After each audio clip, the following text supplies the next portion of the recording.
Welcome to the Art and Soul Podcast. I'm Alicia, your fellow dreamer and guide on this path of healing. This podcast is our sanctuary, a place where artists, creatives, and sensitive souls like you and me can come to recharge and find inspiration.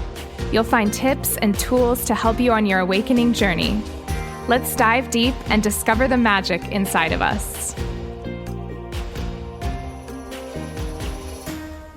How's it going, everybody? Thank you for being here. I am so happy to be back with you.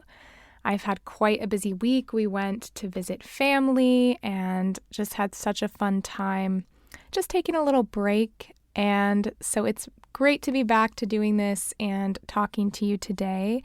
It's funny because today we are talking all about self-love and self-care like you've never heard it before, but also routine and ritual. And I could not need it more this week after just having that disruption of vacation and family. While it's so fun and fulfilling in one way to spend time with family and to be in everyone's space all the time, in another way, for someone like me who is extremely sensitive and empathetic and all of that, routine and ritual and my self-care practices and all of that really help to balance me. And I feel like I struggle at times to have that balance in that environment when I'm with family or friends for an extended period of time. So it feels really good this week to be focusing back in onto some of those self-care practices and routines and rituals and talking to you about it, because it's really helping me to get centered into my own journey as well as I return from that. And in saying that, I think it's important to point out that just because I am a healer and a guide doesn't mean that I'm perfect. And I also have to discover which things really light me up and make me feel fulfilled and make me thrive in my life, and which things really drain me and are difficult for me, and which things I need to balance. So we are all on this journey, no matter who you are or what kind of background you have. We are all on this journey of really listening into ourself and our own bodies and our own wisdom and looking for ways to optimize our growth and our healing. And to me, that's what self-care and self-love is really all about. It's really just your healing journey. We have hills and valleys of our healing journey, and we have parts of our healing journey that are extreme and difficult and heavy. And then we also have parts that are a little bit lighter, a little bit easier, but it doesn't mean that we're not still growing and expanding and all of that. So I think that self-love, self-care, routine, ritual, all of those things are really, really important, and they can kind of be as big and heavy or as easy and simple as you make them. So I'm going to give you some ideas and some tips and all of that just for discovering your own experience and what fulfills you, what lights you up, what makes you feel like you have a thriving life. When I was at my lowest and my most depressed, I really want to do a whole podcast episode on this, and I might do that in the next couple of weeks or so, just so you have some idea of what that was like for me. And if you are going through an ego death, or you are going through a big paradigm shift or transitional period, or just a really, really deep healing journey right now, I think it might be helpful for you to hear some of my story, because it was extreme. It was very extreme. And I was in that place for a long time.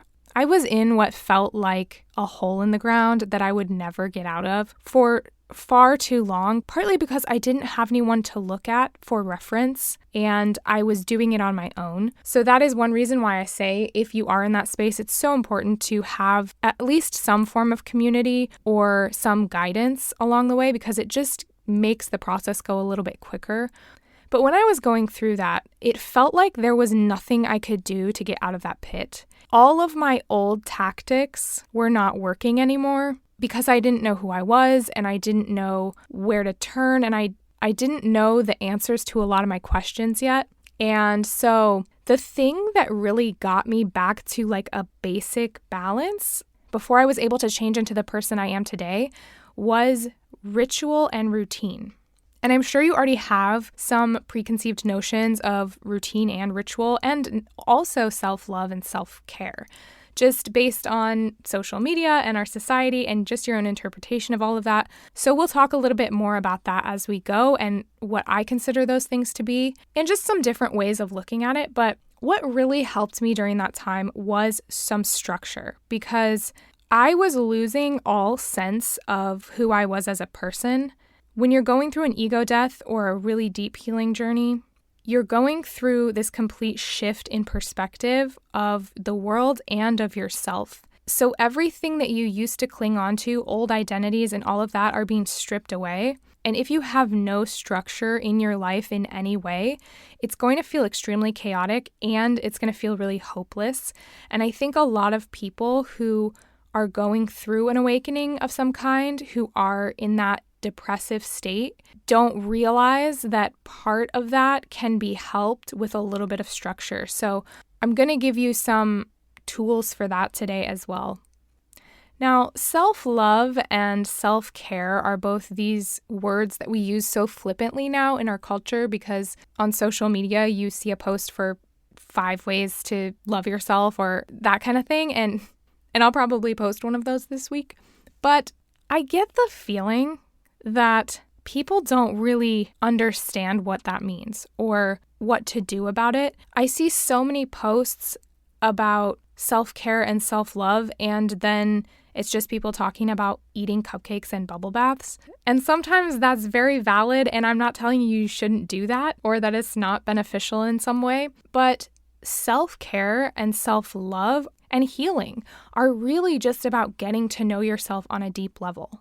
All healing is about that. And self-love, real love for yourself, is seeing yourself as you truly are. A lot of us don't want to do that. A lot of us don't want to look at all of the parts of us because we're either embarrassed of the person we've become, or we don't want to address the person we've become. We might even be fearful of the person we have become.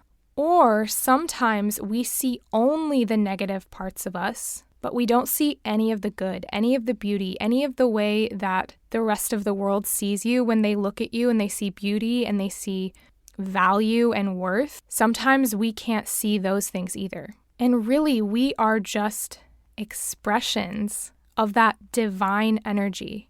We are made in the image of God. That means we are reflections of that source energy. We are little mini versions of that creative energy that created the entire world, that creates the sunsets, that creates the rain, that creates flowers and trees and all of nature and animals and everything beautiful. Self-love is peeling back those layers so that we are able to finally see that. Some of you have never had affirmations or validation from people in your life.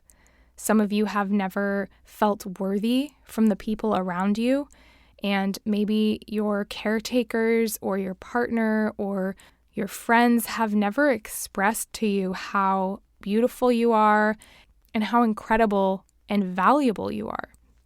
And so if you've never had that, and you've only associated yourself with some of the negative qualities about you, then loving yourself is going to feel really hard.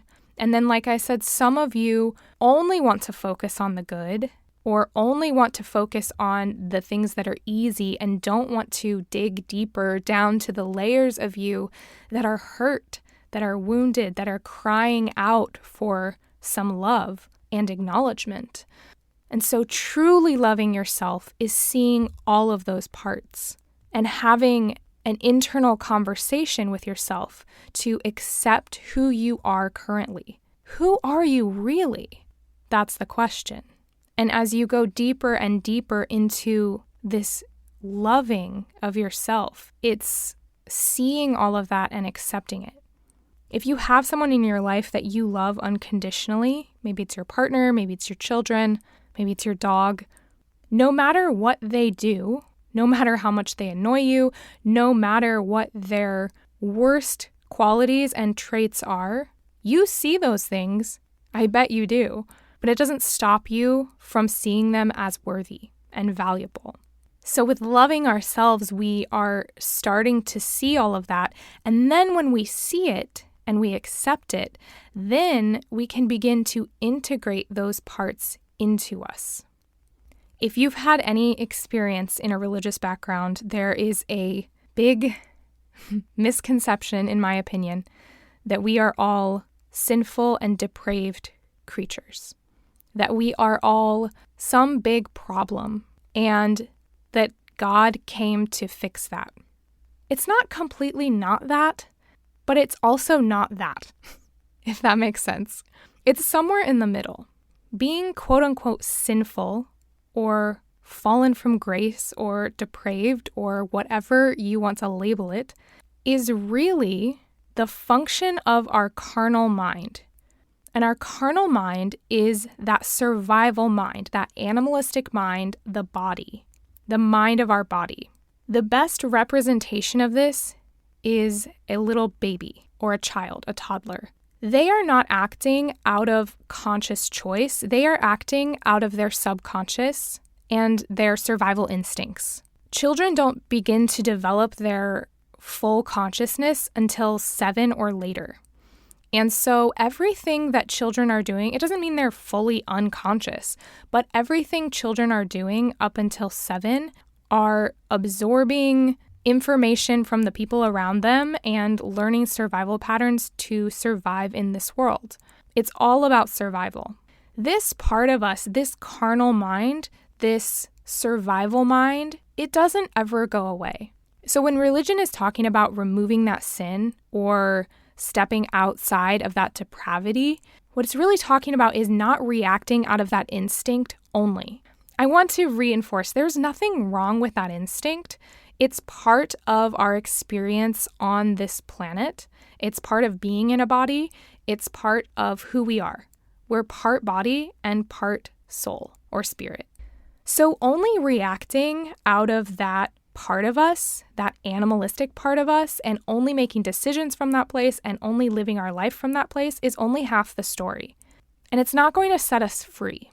What does set us free is that connection with that truth, that love, that higher consciousness, that higher self, that spiritual component. If we're only in the carnal mind, then our body is just continually reacting and we have no say in our life. We're no longer creators of our lives or even co-creators of our lives. We have no say because we're just reacting out of our programming.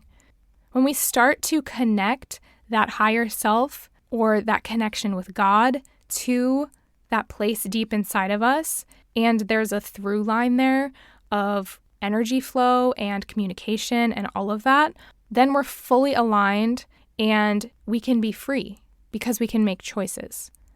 Most people do not take advantage of the fact that we have free will. Most people do not use their free will on a regular basis. They think that they do, but they're not using it. They're acting from their carnal mind, from their survival instincts. So I'll talk a little bit more about this later when we talk about routine and ritual, but part of loving yourself is seeing all of those parts of you that are coming from that carnal mind, and some people might call those your shadow parts or the dark parts of you. Those parts of you are still part of you, and they're not wrong or bad. Many times your survival patterns, your programming, the way that you instinctually react from your subconscious mind are that way because of how you were raised or some programming that was instilled in you at a young age from the people around you. And if you haven't dealt with that yet, if you haven't worked with that, if you haven't even looked at it, then it will be really hard to heal and it will be really hard to be a whole, thriving being. So loving yourself is seeing all of that, uncovering all of that, and discovering why it is there, discovering what that part of you needs to heal. In all aspects of healing and self-love and self-care especially, you want to treat that part of yourself like a little child that you have to take care of. It's like the carnal mind is a child acting out of that survival instinct, and the conscious mind, the part that's connected with your higher self, with God, with your intuition, that part of you is like the parent. And when you activate that parent part of you to love the child part of you, like you would another small child in your life, somebody that you already love. When you see yourself that way, when you see the hurt parts of you, the dark parts of you, the shadow parts of you from that parent perspective, and start to nurture those parts of you, and they begin to heal, then that child part of you can open up, and that's where the freedom comes from. That's where the inspiration and the creativity and the play in your life comes from. But we have to have both parts, the child and the parent. And it's really important as you're developing some self-care practices to determine which part you need to listen to at the moment, which part of you is speaking, and which part of you is helping with your healing. So then as we move into self-care, knowing that self-love is accepting all of the parts of ourselves and integrating those parts together and seeing ourselves from that new perspective, knowing that, now, how do we translate that into caring for ourselves? Well, we know that the best way to do it is to care for ourselves, especially the wounded parts of ourselves, like a parent caring for a child. Self-care has a lot to do with being self-aware and listening to your body. Self-awareness really is probably kind of the first step. Before you can even care for yourself, you have to be aware of things. You have to be aware of what's going on in your body, in your system, in your mind, in your emotions, in your past, in your wounding. So before anything, making sure that you're aware. And to do that, you can kind of begin to sit with yourself through journaling or meditation or just that quiet space with yourself that we've talked about before to really start to uncover and cultivate that self-awareness. Self-care then uses that awareness and begins to listen to your body, begins to listen to what your body is speaking to you. Sometimes that comes in the form of physical sensations, and sometimes that comes in the form of ideas and thoughts. Sometimes that comes in the form of emotions. So all of that really matters when you're looking at developing some routines and self-care practices for yourself, because everyone is incredibly different. We all come from different backgrounds. We all have different wounds and different strengths and weaknesses. And so what is going to be self-care for me is not what it's going to be for you and the person next to you. We all need kind of like our own cocktail of self-care practices and routines and rituals. And we all resonate with things differently and enjoy different things. So if you've never tapped into what your body's saying to you and you've never been able to listen to yourself and your body, that's going to be the next step. Learning to listen to your body is a whole practice in and of itself. When people talk about like intuitive eating, for instance, or intuitive exercise, or just intuitive self-care practices, I've had a lot of people come to me and say, well, I don't really know what my body wants to eat. Like, I don't know what intuitive eating is. And that's because that person has never been either taught how to listen to their body or in a safe enough space where they could listen to what their body's saying to them. A lot of you have been in stress mode, have been in fight or flight for many, many years. And when you are in that state, you cannot hear your intuition. You cannot hear what your body is saying to you. It doesn't matter to your body to have that connection, to have that communication, because your body is trying to survive. You're in survival mode. When you're in survival mode, you're not going to know what your body wants to eat or what kind of exercise feels good or any of that stuff, because your body is focused on keeping you alive. So if you have not been able to listen to your body or listen to yourself ever, or if you're not sure how to have an intuitive conversation like that, I would recommend listening to my last podcast on intuition, because it's going to give you some more tangible ideas for regulating your nervous system so that you are able to start to have that connection and have that communication with yourself. A lot of people think that they just can't do that they can't hear their body, they can't listen to their body doesn't speak to them, they can't find their intuition, all those things, but it's because they've been in stress forever and ever.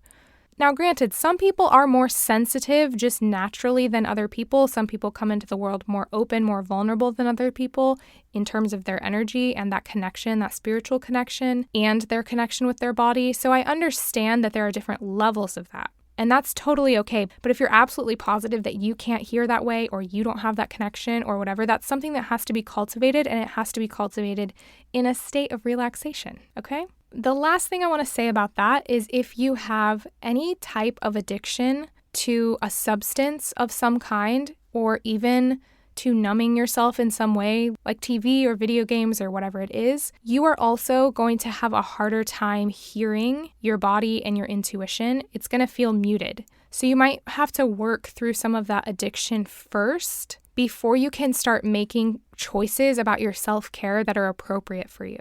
Because, for instance, if you have a sugar addiction and your body is reliant on that sugar, then when you quote unquote listen to your body, of course it's going to tell you, I need sugar because I need that to survive. That's what an addiction is.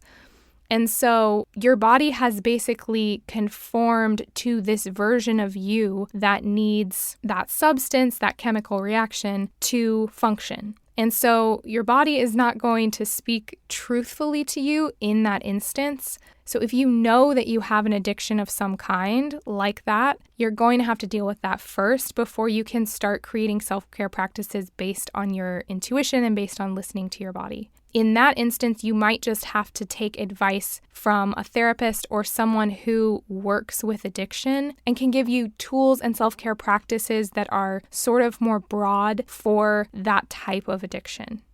Sometimes self-care means saying no to something, and sometimes self-care means saying yes to something. But again, that's going to be different for every person, which is why it's so important to know yourself as you're starting to develop these practices and these routines for you.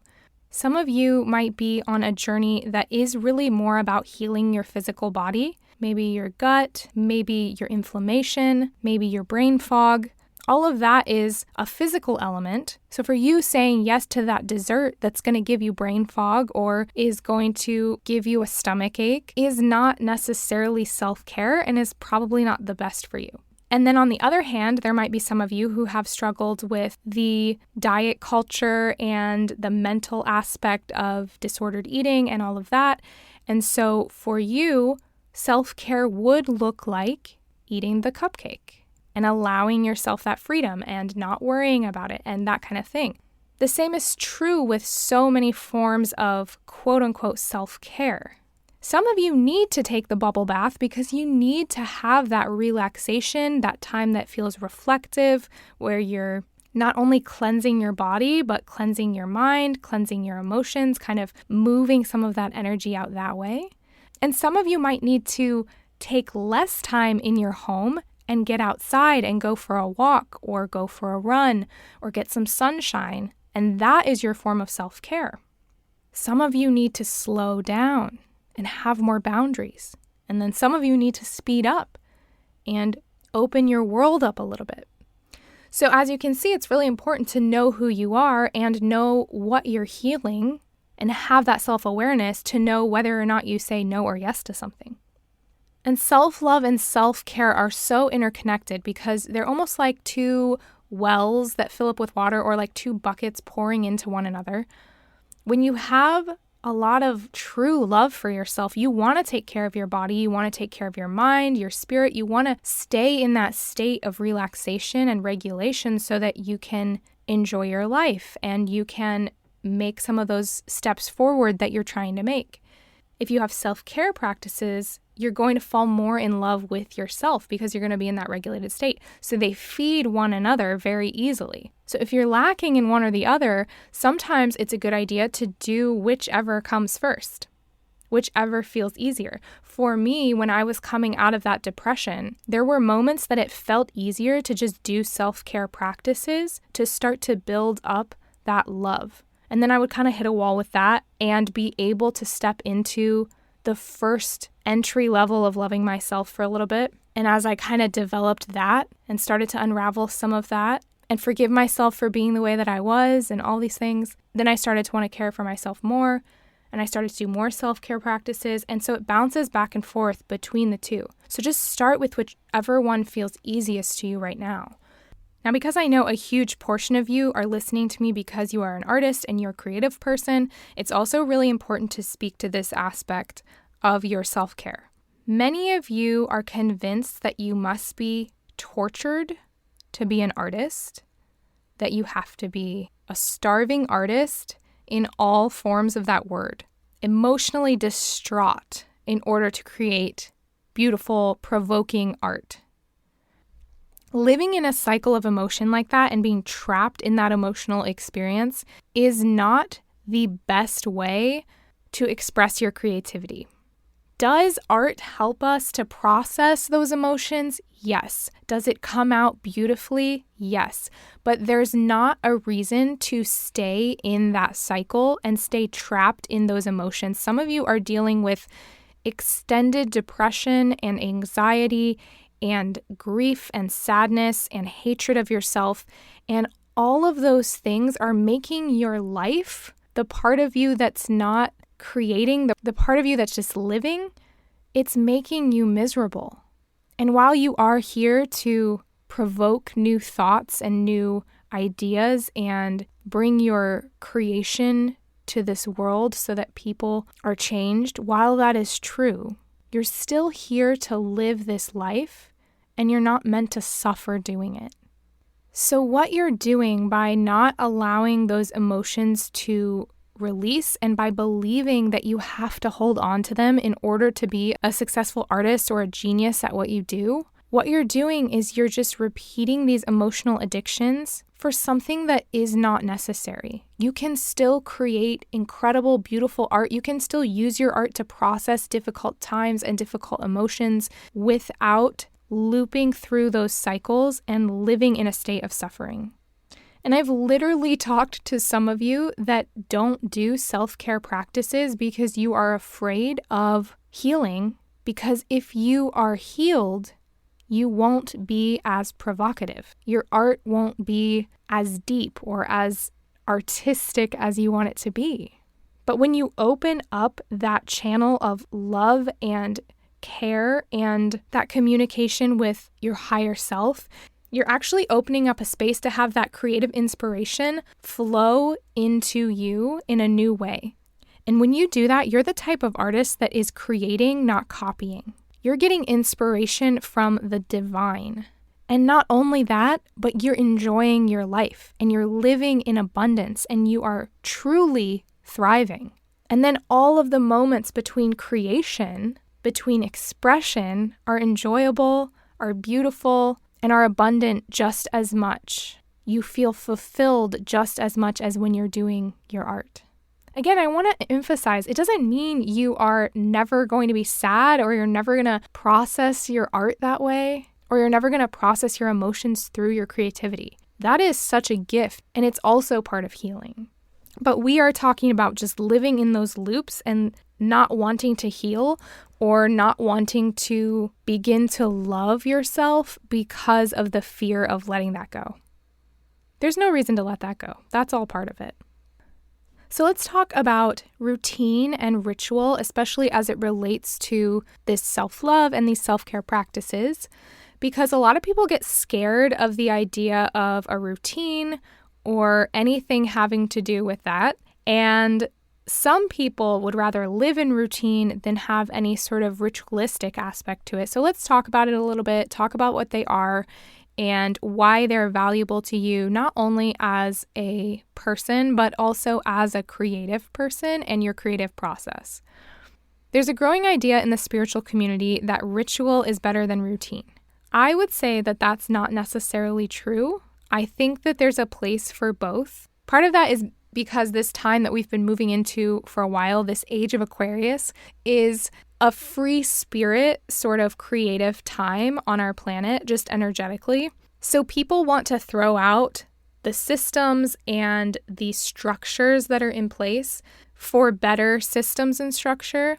But in the meantime, as all of those old systems are starting to crumble and starting to die off, and we're starting to recognize that they don't function the way that they used to, and they're not really serving us anymore, whether that's in our individual life or broadly, as that's happening, we're kind of like, we need a break from structure. I get it. I totally get it. And so what's coming out of that is this need for connection with the divine, with others, all of that we've not been doing for years because we've been too focused in on structure. I think with most things, there needs to be a balance, and it's really easy to overcorrect from being routined to being completely wide open and not having any structure. And I don't think that's great for our regulation, our nervous system, our growth either. So let's talk a little bit about the difference between the two and why I think both are really important for your growth. Routine, like I said, is kind of that three-dimensional aspect of functioning. So this is how our world, for the most part, still kind of runs.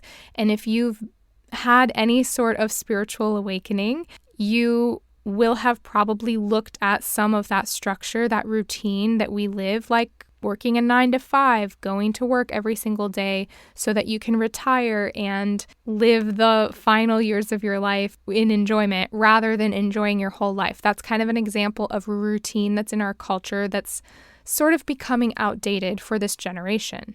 It's a very 3D way of looking at the world, routine.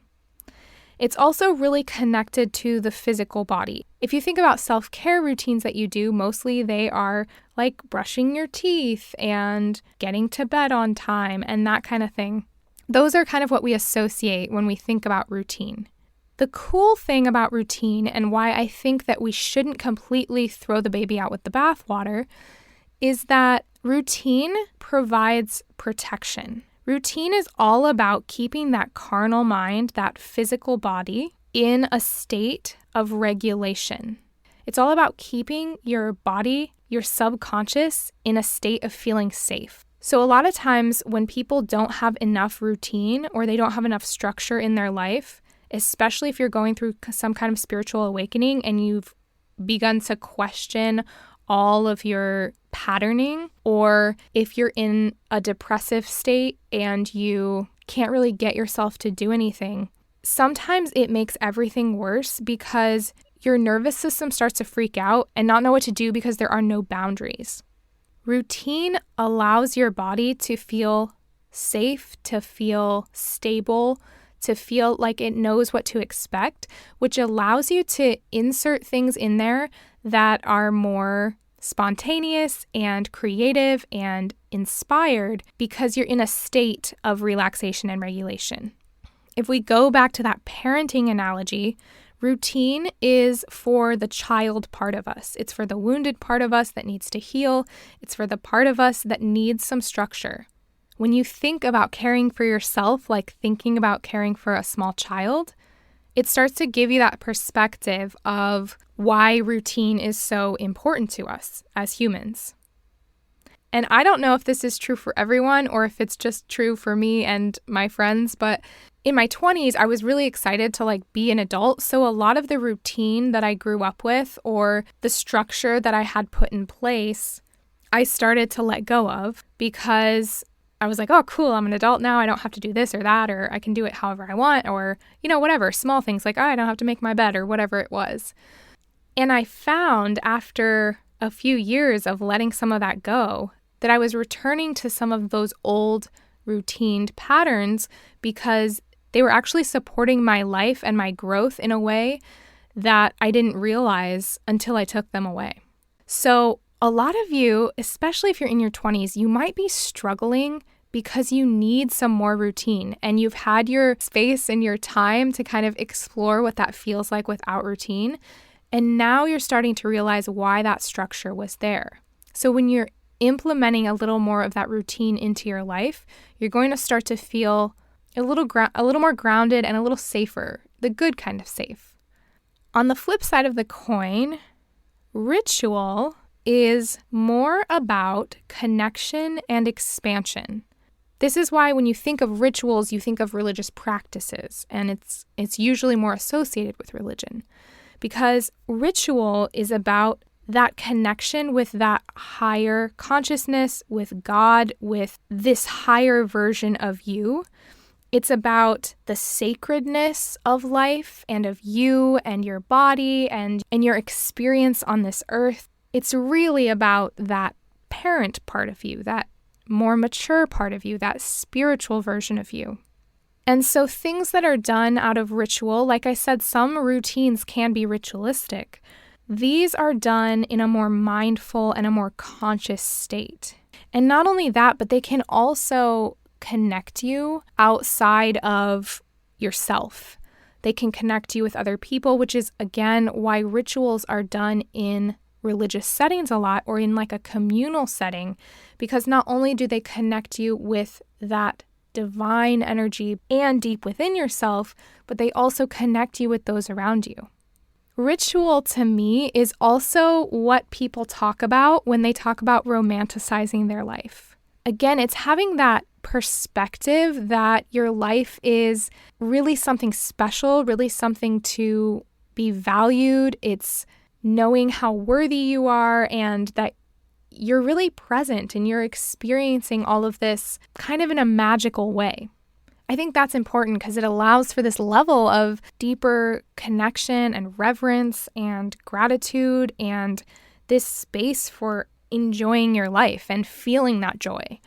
But then on the other side, I think routine is so important because it really does give that structure that's the foundation for freedom.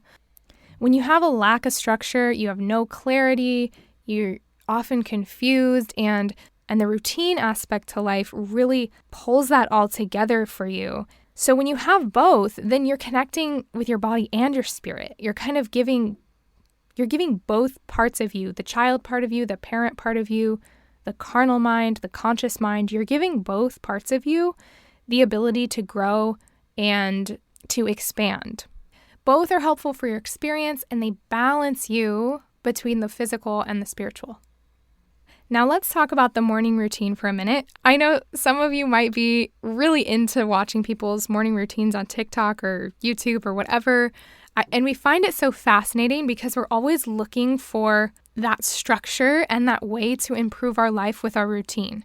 But I want to say that the morning routine and the evening routine are actually really important from an energetic perspective. And here's why. In the morning, your brainwave pattern is still closer to that theta state than the beta state. Remember, we talked in the meditation podcast about how when you're meditating and when you're connecting with yourself, when you're working through some subconscious beliefs that you'd like to change or patterns you'd like to change, you want to get your brain into that theta brain state, that slower brainwave pattern.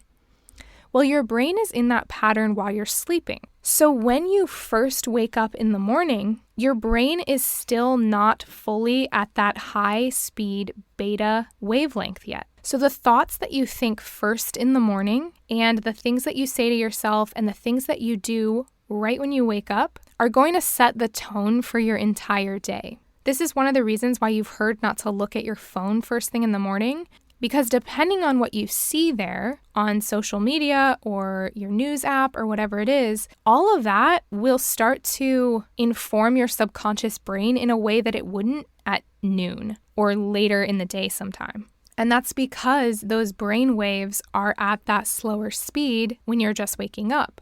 This is also a really, really good time to tell yourself the things that you want to believe, to start to think in a way that is beneficial to inform the rest of your day positively. So if you can get yourself to do meditation or affirmations, if you like that, or whatever it is in the morning, it's going to be a lot more effective than doing it sometime in the middle of the day. Or if you can just do something you enjoy and something that is life-giving to you and something that fills your cup a little bit in the morning right away, that's also going to put you in that state of abundance, in that state of gratefulness for the rest of the day, rather than jumping straight into work or doing something that you don't really love or have a hard time with. And then when we talk about evening routines, of course, this is a time when you're winding down, you're starting to bring your brain waves back into that theta state again, but also it's a time for releasing energy from the day. When you go into a dream state, your body automatically does this already, but as you're incorporating some self-care practices into your evening routine, you're kind of giving your body just a jump start on all of that, and you're giving your conscious mind some time to process the things as well. And then as a creative too, it is so valuable to have these routines and rituals because they really promote and foster your creativity. When you have just a dedicated space for your creativity to flow and your inspiration to flow, that's filled with intentionality, it really does invite that inspiration in. And it brings a sense of mindfulness, of presence, all to the creative process. And this is what allows you to get out of some of those loops of shame and those loops of frustration or grief or sadness or depression, all of that, when you have the space to really process that emotionally. In addition, when you have routine, you're building that structure into your life, so it actually creates more space for free time. It's so bizarre because you think if you have more things on your schedule, you're going to have less free time.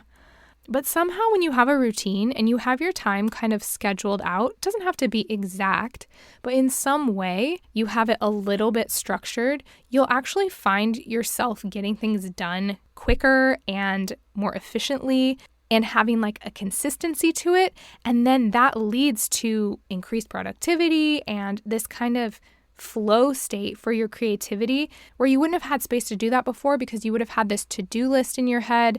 You would have had the guilt and shame of not getting things done. You would have had some of that emotional buildup from not releasing it. And doing things physically, like routine style, really does get that energy moving in a way that is hard to do when you're just sitting there confused and contemplating what to work on now or how to start. And then ritual helps you to really connect on a deep level with the source of inspiration, that divine energy and that internal guidance. So if you're incorporating all of this into your daily life, it might be challenging at first. And I have gone through many, many phases of this. And the thing that I want you to know about all of this too is that your ritual and your routine and your self-care practices will change as you change. Sometimes what is right for you now won't be right for you in a year from now. And that's okay. What we need from life changes, what we need from ourselves, what we need from our friends, our partners, all of that changes as we change. So just know that you might have some practices that you enjoy for a while and then they might start to get a little stale and you can take a break from them. I meditated every single day for a year straight and then suddenly it just wasn't right for me anymore and I took a break from it for a little while. It was like I needed a reset to integrate what I had done in that year and I spent a lot of time at the gym. And then after a bit, I went back to meditating and took a little bit of time off from the gym and was just stretching and doing yoga and that kind of stuff. So there's nothing that says just because you have a routine, you can't change it, or that by changing your self-care practices or changing things up a little bit that you're failing or you're doing something wrong. There aren't any rules to it. And that's why it's so important to just know what your body needs and know what you need. Something else to consider when you are developing your own self-care practices is to get other people's energy out of your space. I know we've talked about this a little bit before. By getting people out of your space and out of your mind and out of your consideration for a minute, you have the space to determine what is best for you and your own energy. That whole idea of loving others the way that you love yourself comes in here. You cannot really love others and care for others until you love yourself. In the same way, you can't really love yourself until you give yourself the space to do that and you take away all of that external influence. So as you're developing some of these practices and routines, it might be a good time for you to have some alone time and give yourself the space to figure some of that out. And then when you're ready, bringing that version of yourself into some of the community practices or the more ritualistic spaces. And then a really easy way to start to add things into your routine is to attach them to something you already do. So say in the morning you want to do a 5-minute meditation because you want to get your mind in the right place to start your day. Attaching those things to something you already do is going to make it 10 times easier to fulfill them. So maybe right now you wake up and you go brush your teeth and then you go make your coffee and start your day. Instead of some days waking up, doing all of that, having your coffee, and then trying to meditate, you could just say every day I'm going to meditate immediately after brushing my teeth and just attach it right to brushing your teeth and attach it to making your coffee. So then you know every day I'm going to wake up, I'm going to brush my teeth, I'm going to go meditate for 5 minutes, I'm going to do this meditation, Have it already planned out for yourself so you don't spend 10 minutes looking for a meditation the first morning you try to do it and then it completely derails everything. I'm going to do my meditation, and then immediately after my meditation, I'm going to go make my coffee. So you're just adding something small into 2 tasks that you already do on a regular basis. You're already used to doing those things, so by adding one more little thing in there, it's going to be a lot easier than completely revamping your entire morning routine. Maybe eventually your goal is not to have coffee so early in the day, but to do it all at once is a lot. Take it one small step at a time. It can be really simple, and this is where we can throw out some of the perfectionism. If you wake up day 1, you brush your teeth, and then you do your 5-minute meditation, and then you have your coffee, and then day 2, you do it, and then day 3, you don't do that meditation. We don't have to just stop. Day 4, we can go back to doing what you did the first 2 days. Perfectionism and changing too much at one time is what will kill you with this. Step by step, baby step by baby step, one step at a time, okay? The other thing is it's so important to have fun with this. Do something that is already easy to you or already sounds fun or something that you get excited about. If you're trying to make big changes in your life, don't do the hardest thing first. Do something that feels easier. If it feels easier for you to go on a mindful walk every day rather than sit in a chair and meditate, like something you've never done before, and to do that for 20 minutes, you're not going to be able to do that, most likely, at least not consistently. So pick something that's small, that feels attainable to you, that feels fun, that lights you up. Even if it's outside your comfort zone, maybe you're excited about it, choose those things over the things that really sound like, ugh, I don't want to do that. I'm going to have a really hard time doing that. If you're thinking I'm going to have a really hard time doing that, don't start with that thing. Start with something a little bit easier that you know is still beneficial to you. And the same is true if your schedule is really busy. If you feel like you don't have any time, I guarantee you that you have more time than you think you do, but we don't have to go to the extreme here. Again, it doesn't have to be 30 minutes of meditation every day to start out. Maybe you just start with that 5-minute meditation or that 15-minute workout. When you recognize the value of those things in your life, it'll be easier to prioritize them and add more time in your schedule for those things. But in the beginning, it's not going to feel like you want to devote that much time to it because you haven't proved to your brain and to your body yet that it's worth it. When your brain and your body feel and see the value in this new part of your routine or this new self-care practice, then you're going to crave it. And it's going to promote that self-love, and it's going to ping pong back and forth to expand you and grow you, and you're going to find space in your schedule for those things, or you're going to change your life around in a way that creates space in your schedule. Now, I'm not going to list self-care practices for you because you're creative and you're inspired, and I know that you're smart enough to figure those out on your own. If you've listened to any of my other podcasts, you know some of the top 5 that I would recommend. I'm also going to put some content out this week on Instagram and TikTok, so you can always find inspiration there for things like this. But as you're adding these practices into your life and you're looking for the thing that fulfills you, just have some fun with it. It doesn't have to be a traditional, quote unquote, self-care practice. It could be reading a book every morning because you enjoy that and you don't give yourself any other time in your day for that activity. So allow yourself to find the things that really light you up, that bring you that joy and excitement, and that make your life better. Ultimately, we heal so that we can enjoy our life and so that we can help others and inspire others to enjoy their life. We heal so that we feel connected and at peace. And so the things that make you feel that way or bring more of that into your life are the things that you should focus on and the things that you should move toward.